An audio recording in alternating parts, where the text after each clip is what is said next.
ನಾಡಪ್ರಭು ಕನಸಿನ ಬೆಂಗಳೂರಿಗೆ ಅಡಿಪಾಯವೇ ಯಲಹಂಕ. ಎಂದು ನೀವು ಕಾಣುತ್ತಿರುವ ಹೈಟೆಕ್ ಸಿಟಿಗೆ ಮೂಲವೇ ಯಲಹಂಕ.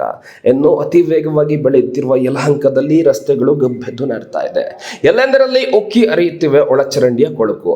ನಿಲ್ಲೋ ಹಂಗಿಲ್ಲ, ಓಡಾಡೋ ಹಂಗೂ ಇಲ್ಲ. ಈ ಸಂಬಂಧಪಟ್ಟ ಅಧಿಕಾರಿಗಳದ್ದು ಜಾಣ ಮೌನ ದಿವ್ಯ ಕುರುಡು.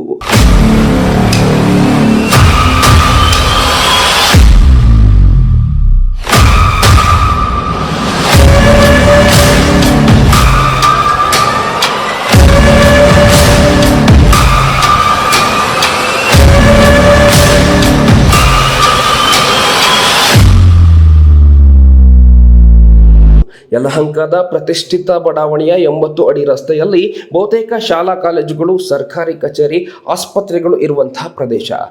ಈ ರಸ್ತೆಯಲ್ಲಿ ಜನಸಂದಣಿಯು ಅಗಾಧವಾಗಿಯೇ ಇದೆ. ಇಲ್ಲಿನ ರಸ್ತೆಗಳಲ್ಲಿ ಓಡಾಡುವ ಜನರು ಮೂಗು ಮುಚ್ಚಿಕೊಂಡೇ ಓಡಾಡಬೇಕಾದ ಸನ್ನಿವೇಶ ಎದುರಾಗಿದೆ. ಒಳಚರಂಡಿಯ ಅವ್ಯವಸ್ಥೆಯಿಂದ ರಸ್ತೆಯಲ್ಲಿ ನೀರು ಉಕ್ಕಿ ಹರಿತಾ ಇದೆ.